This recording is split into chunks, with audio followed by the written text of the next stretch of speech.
Ilya, starting from the beginning, what was it about the intersection of mathematics and technology that captivated you? And how did this lead to your current path in AI and machine learning?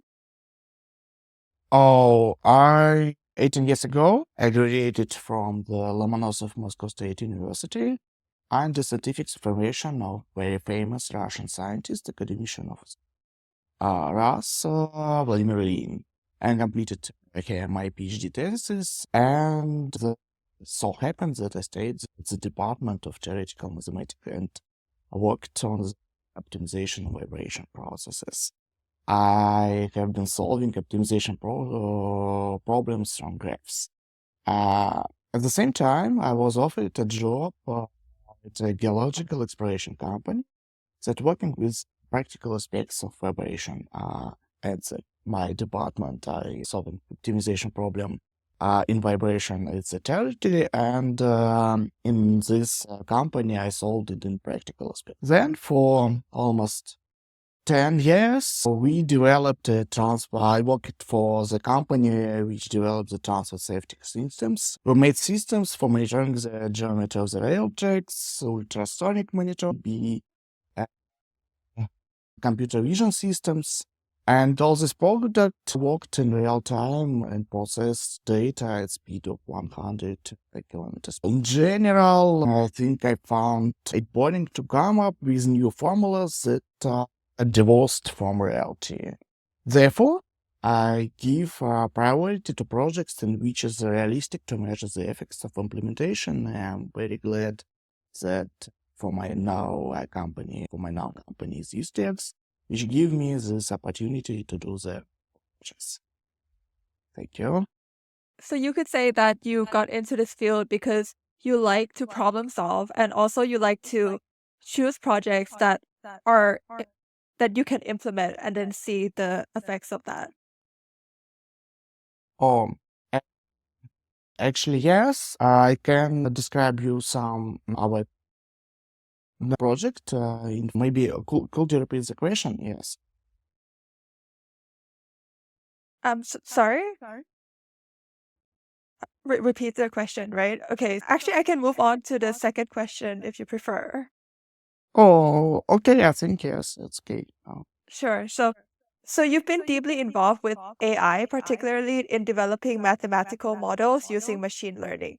Could you break down for us one of your most challenging projects and the novel approach you use to tackle it? Okay, in fact, almost all the project what we are doing is because all the and that it may be simple, but it's complicated by keeping deadlines. Of the past year, my team of around 10 persons on boards completed almost 50 artificial intelligence projects. Basically, they are well in computer vision and development of statistical digital twins. I think I can describe one of them project. Okay, the task was to divide oil of a given quality into fractions. We give what's the problem? We solve optimization problem for gas consumption by oil refining station. The task was to divide the oil into fractions with a given quality while at the same time using the minimal energy or gas potential to heat the column. This is a kind of optimization problem using statistical digital. It's a new approach in this theory, and we solve it by this approach. The first of all, we built a digital twin or more machine learning model for process based on the historical precedents. It's a simple task, and then we looked at the best practices in the history of plant control with similar weather condition. And then we developed a recommendation system based on these best control practices. I Well, think that's as a result, maybe I think about the result, the plant began to burn around 5% less gas in the same cases, but in some cases it's reached more for 10%. That's very exciting, economy. like seeing the implementation process and how it can help optimize various processes like oil. Yeah, because actually our audiences are non-technical founders and they're very curious about how they can also use these kind of skills to optimize their business processes. I wonder if you have any kind of tips for them to use these kind of tools. Uh, um, maybe uh, uh, uh, how you can optimize. You can use statistical look like the machine learning, and maybe you for optimization you can use optimization algorithms, and maybe a few where you can use artificial intelligence in your business. I think you can, from the point of view, you can find in your business repeat operations and you can digitalize it and then construct, i.e., maybe implement artificial intelligence in this spread. Definitely. I think that's very good advice because I think focusing on the processes that are just done really often and automating Yeah. that and also applying AI. So, with your extensive background in AI, how do you address the ethical dilemmas that arise with AI advancements? Can you share a specific scenario where you had to weigh technology's benefits against ethical considerations? Okay, that's an interesting problem because I can you explain our medical case. Several years ago, we involved in making a medical diagnostics. I felt, look, this problem, it seems that it's simple and there is no problems in implementation. However, many desires have similar things. For example, increased temperature may be from the effect of chronicle or maybe from a flu. As a result, we developed an advice for a diagnosis. A person waiting for a doctor communicates with a chatbot, actually telling him his history of the symptoms of the disease. And then at reception, the doctor diagnoses, seeing only doctor can making the diagnosis because it's his area. Why? We knew that medical error, AI can make the medical error, and artificial intelligence is not a doctor. Yeah. We remember a pandemic which we have just put off out. If we trained our models on this pandemic data, then when the heat or our heat of temperature, it's a COVID diagnosis. So it's not flu. And unfortunately, is quite limited by the system of precedents on which it's trained. At C, the introduction of artificial intelligence in such aspects only as AI advisor, but not let AI judge or AI Yeah, doctor. definitely. Yeah, I think a lot of people are saying like, "Oh, the AI is now my doctor," but actually it's a bit concerning. You can't Oh, in rely on like Australia, it's worked here. In Australia and some AI advisors in Canada, and therefore some insurance company invite us the news that's in Australia. You can AI can make this advice, and it can make, yes, because medicine is a decision tree approach has. Therefore, yeah, you it's simple but effort, the medical effort. Who poor decisions, especially in like medical context. Do you think we'll reach that point soon, or are we never going to reach it? I think maybe in future uh, AI help us because there is more some new diagnosis and we cannot remember all diagnoses and it's a helper to find relevant. Yeah. That's fair. So, looking forward, where do you see the most significant impact of AI in everyday life in the next decade? And what role do you see for emerging AI technologies in shaping future societies? Uh, okay, I expect that next 10 or maybe 20 years, the implementation of artificial intelligence will go on these big steps. We still have a lot of areas in which there is no digitalization. In my life, I saw several technological breakouts that challenged our life. When I studied at school, I passed computer homeworks on the diskette. It's in the 45 dms, yeah. There was a struggle for recording technologies, USB. Yes, I remember it. My first flash drive was with 16 megabytes. Then we see the growth of processor frequencies from 100 megahertz to 5 gigahertz. It's maybe your phone has a core, each core with around 1 gigahertz or 2 gigahertz. Yeah, it's a multi-core processor, but the most hype that came out with the GPU capacity increase. As a result, we have two hypes: it's cryptocurrencies and artificial intelligence.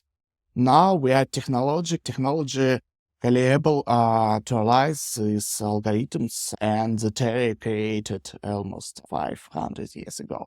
There is no new in this hype. All of them was made only maybe 30 years ago, 50 years ago. So it's in the 21st century technology. The future in this introduction, I think that systems of machine vision give a great increase in optimization of production.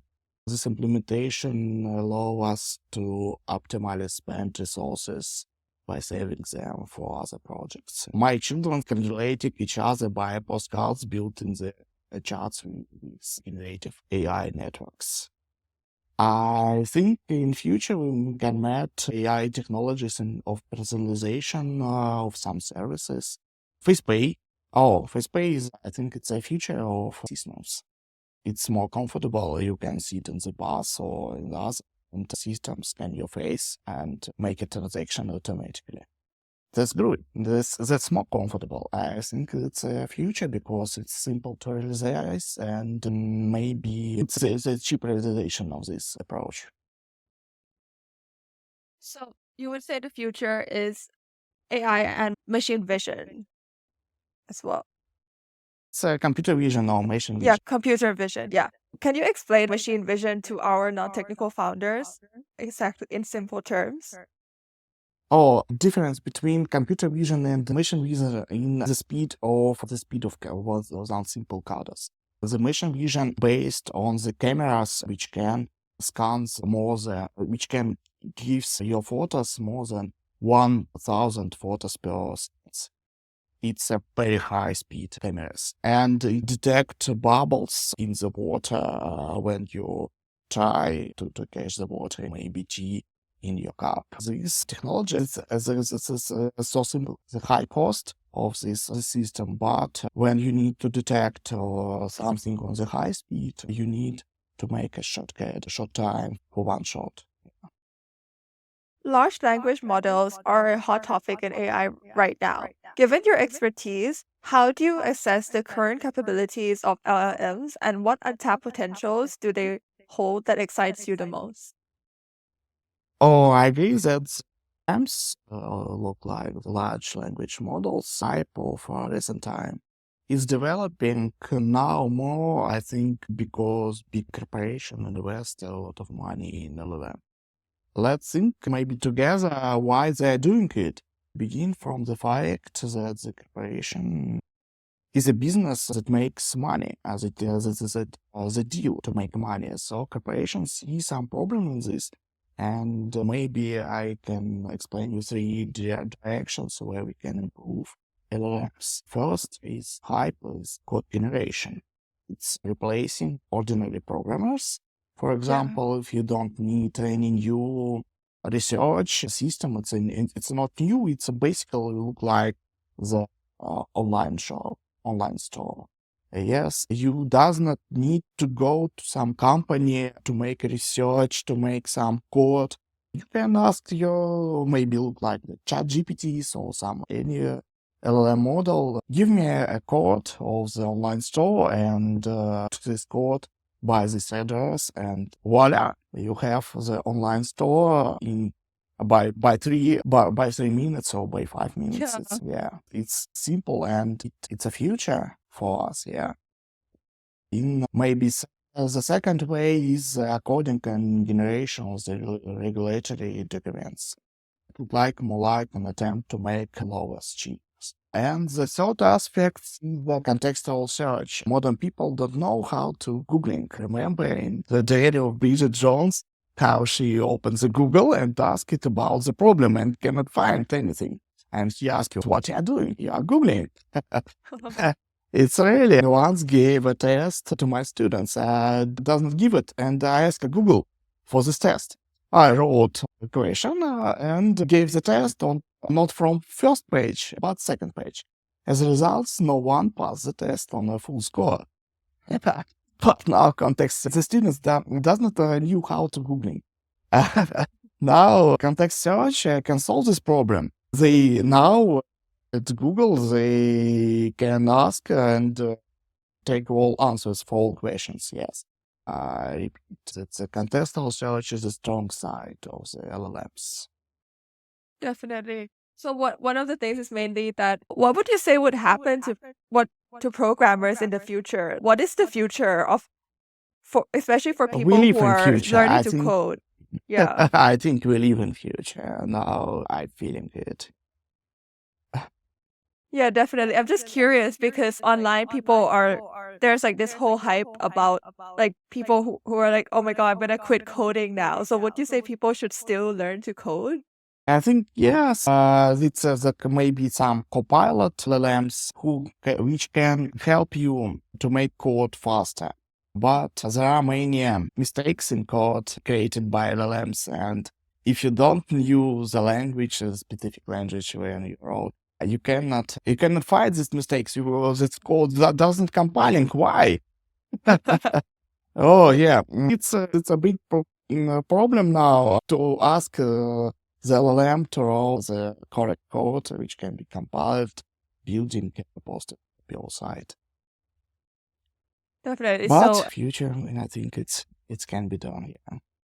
yeah, I know. I feel it as well. In the future, it's just gonna get better. So they'll detect their own errors as well. Oh yeah. So your work recently involves trajectory processing of vector 3D data. For our non-technical listeners, could you explain what this means in the context of AI and why it's important?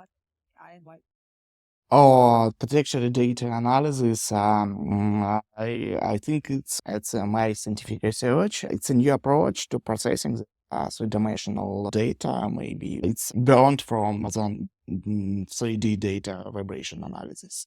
In one-dimensional case, we have Fourier analysis, Fourier transform. It's called FFT. Maybe you hear these three letters. And another approach is wavelet analysis. We trying to make the decomposition of one-dimensional data signal in amount or in sum of simple oscillations. But when we met three-dimensional case, it's more complicated because 3D signal trajectory has a torsion. These parameters show you how your curve doesn't look like a flat curve. As a result, in this area, I developed approach. I call it elliptical decomposition. This almost the full analog of the Fourier transform, but in the 3D dimensional case. And those example which the construction of three-dimensional trajectory wavelets. Why all of this we need it? This way to reduce data dimension. All technogenic data always has correlation between the measurement signals, and depends can also be in temperature area. For example, when you hit by hammer of something on your product, and this vibration came when you measure still one second. And when you make it as another time, it came to the point of measurement from 1 second. You can use it, and this approach, the trajectory analysis, allow us smartly analyze multidimensional data and understanding of the physics of the problem. Maybe we can more correctly build accurate model of such process.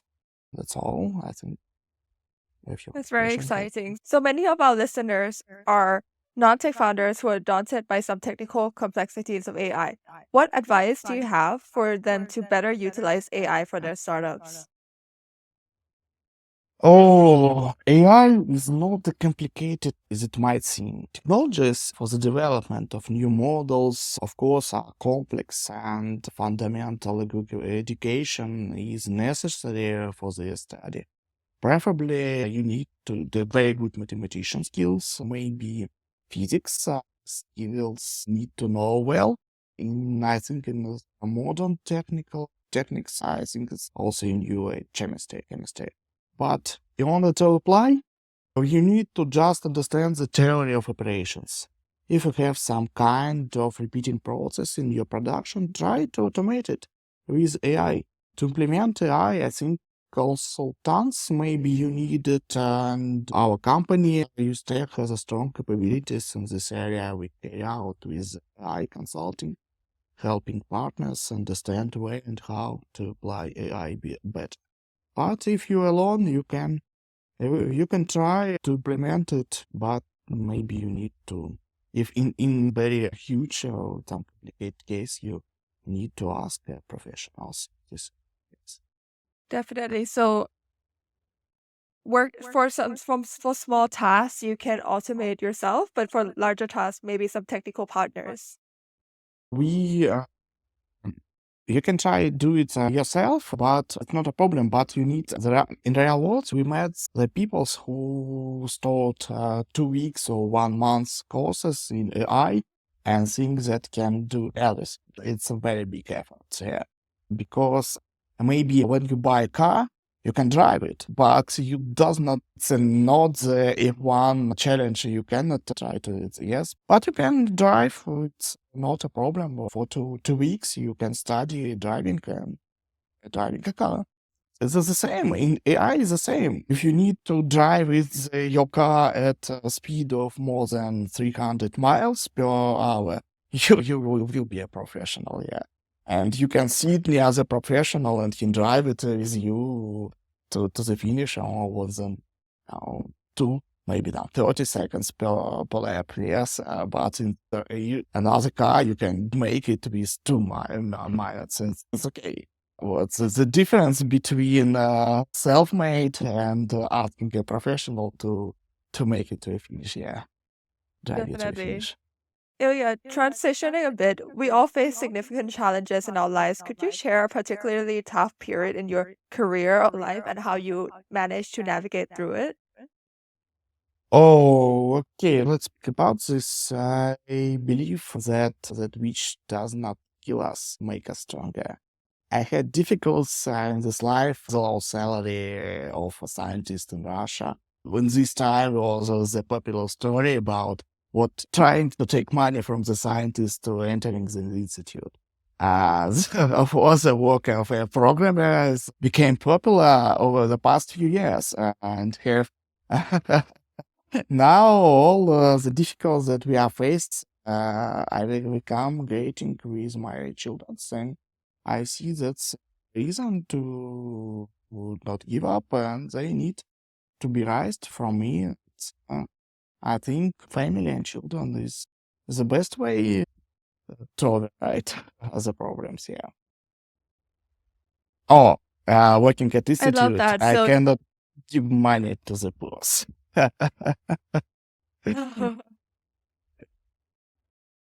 and I love how family is a huge motivating factor for you. Oh, okay. So, so reflecting on your journey, what accomplishments stand out to you as the most fulfilling, whether in your professional life or personal experiences?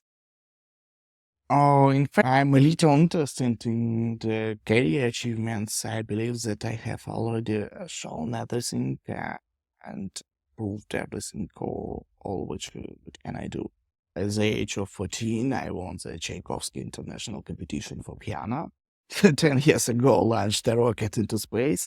More than 100 kilometers of the railways processed every hour by my systems and prevent train gatherings. And in general, the achievement can be, I think we can tell about this in more than 1 hour. Yes, I also write scientific articles, not in artificial intelligence, in Q1 level journals. However, I think the biggest achievement that I have now, maybe in my family, is the success of successful stories, successful cases of my children. So I think it's the great what I need now. Yeah, Scientific advancements and also family achievements. So, my yes. Okay, okay. sorry, you can go first. Oh, my children are sportsmen, and I try to visit all the competitions. Yes, it's the little son is gymnastics, sports gymnastics, and the daughter he's a runner. I love that being there for your kids for these sports competitions. Outside of the tech world, what passions or hobbies do you pursue that play a role in your mental and emotional well-being, and how do these activities influence your professional performance and creativity? Oh, I'm trying to start playing sports again. Ah, Yeah, 3 years already. Many so years which ago, one? I even won the Moscow basketball competition, streetball. And now I spend more time with children. I try very hard. Sometimes I even take them to work. Maybe another way I relax with my friends on nature, or maybe I also traveling. I try to live not at home every summer. I think it's 40 days. Yes, it's 40 years. Unfortunately, the remote work in IT allows this. Yes, for me. It's not a Yeah, I really relocation, it's like a how short relocation for 3 months in different countries. It looks like maybe mountains, I think for some live in Cyprus. Yes, we in Armenia, Serbia, Montenegro. Yeah. to conclude the podcast, I think it's very clear that you are a person who achieves a lot of scientific advancements, but also manages to balance his life and start new sports and go and see his kids during sports competition. So I thought it was really lovely today that you shared all of your insights on AI and your enriching personal life. Thank you so much for coming and for sharing uh, your expertise. Thank you, Panit, for pointing me. Yeah, yeah. Thank you.